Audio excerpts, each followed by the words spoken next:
वालेकुम वरहमतुल्लाहि वबरकातुहू। मैं हूं मोहम्मद हसन अंसारी और आप देख रहे हैं द पॉलिटिक्स। मैं हूं वेस्ट बंगाल कोलकाता के राजा बाजार इलाके में, जो कि पहले बहुत खूबसूरत बाजार हुआ करता था, लेकिन आज ये पूरा बंजर हो चुका है। ये जो मेरे पीछे का आप नजारा देख रहे हैं, ये कोई सुनामी या तूफान से नहीं हुआ है, बल्कि ममता बनर्जी द्वारा भेजे गए बुलडोजर की वजह से हुआ है। कई सालों से यहाँ लोग राजा बाजार में अपना दुकान लगाते थे और अपने घर की कमाई चलाते, लेकिन आज उनका दुकान उजड़ चुका है। उनका घर कौन चलाया किसी को नहीं पता। हालांकि ममता बनर्जी ने नबन्ना में ये कहा था कि जो भी फुटपाथ कैप्चर हुआ है उनसे जाके बात करो और उनको रिप्लेसमेंट दो। जिनका दुकान है उनको वहां से हटाकर आप रिप्लेसमेंट में दूसरा दुकान दो, ताकि उनका घर परिवार चल सके। लेकिन नहीं पता कि टीएमसी के ऑफिसर यहाँ पर आए और 11 बजे 10 बजे बुलडोजर चला करके चले गए, यानी इनको कोई इंसाफ ही नहीं मिला। अब आप सोचो, आप अपने घर में अगर आराम करते हो और टीएमसी वाले बुलडोजर लेकर के आए, क्या है कि हम इलीगल तोड़ देंगे, तो आपको तो रूल पूछना चाहिए। ऐसा कोई रूल ही नहीं है। फुट कैप्चर करना गलत बात है, मैं भी मानता हूँ। फुट में चलना लोगों का अधिकार है, मैं भी मानता हूँ। रोड है गाड़ी चलने के लिए, फुट है दुकान के लिए, लेकिन जहां पर पहले से दुकान लगा हुआ आप ऐसे उसको नहीं हटा सकते। अगर आपको हटाना है तो फिर आपको उनको रोजगार देना पड़ेगा। इस देश में कांग्रेस की सरकार हो, टीएमसी हो या बीजेपी हो, जितना इनका जुल्म होता है ये सिर्फ गरीब पर ही होता है। ये लोग रोजगार छीन सकते पर रोजगार दे नहीं सकते। तो इनका दर्द नहीं समझेगा कि आज के पास इनका घर परिवार क्या खाए। ममता बनर्जी को अगर फुट क्लियर चाहिए तो उनको बदले में दुकान देना चाहिए, और अगर फुट में दुकान लगाना इलीगल है तो पुलिस का पैसा खाना भी इलीगल है, उल्टा सीधा घर बनाना भी इलीगल है, अमीर का बैंक से लोन के नाम पर पैसा लूटना भी इलीगल है। हमारे देश में बहुत कुछ इलीगल होता है, लेकिन जब कोई अमीर इलीगल काम करता है तो वो बच जाता है क्योंकि उसके पास पैसा है, उसके पास सपोर्ट है। लेकिन जब कोई गरीब काम इलीगल करता है तो सरकार उसके सर पे चढ़ कर नाचती है, क्या हटाओ आप गरीब। तो ये बहुत दुर्भाग्य की बात है कि वेस्ट बंगाल में जब ममता बनर्जी नई आई, उन्होंने मुसलमानों से कहा था कि 14% रिजर्वेशन देंगे, उर्दू को दूसरा दर्जा देंगे, मुसलमानों को जॉब देंगे, और जब ये सब उनसे नहीं हुआ तो मुसलमानों से ही रोजगार छीन। ये वो इलाका जहाँ पर 90% मुसलमानों का दुकान है, 10% हिंदू भाइयों का दुकान है, और अब सबका दुकान खतरे में जा चुका है।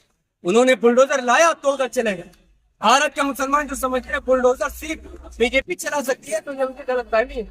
बुलडोजर ममता बनर्जी भी चला सकती है, और ये इन्हीं का परिणाम है। आप जब वोट करते हैं तो आप डिमांड नहीं करते कि आपके बच्चों को स्कूल चाहिए, आपको हॉस्पिटल चाहिए, आपको अच्छा रोड चाहिए।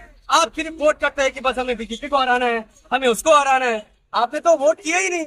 कि आपने इसलिए वोट किया था कि हमारा दुकान बचना चाहिए? किसी ने सब बेफिक्र थे कि ममता हमारा भगवान है, ममता हमारा खुदा है, ममता हमारा मसीहा है, वो हमें बीजेपी से बचाएगी। अब मैं सवाल करता हूँ वेस्ट बंगाल के लोगों से कि तुम्हें ममता से कौन बचाएगा? इसलिए कहता हूँ कि हमेशा न्याय का साथ। और आज भी जिन लोगों ने बुलडोजर चलाया, खुद मैंने केएमसी में फोन करके बात की, उनसे पूछा कि आपके पास क्या अथॉरिटी थी कि आपने बुलडोजर चलाया? उन्होंने फोन ही काट दिया, उनके पास कोई अथॉरिटी नहीं है।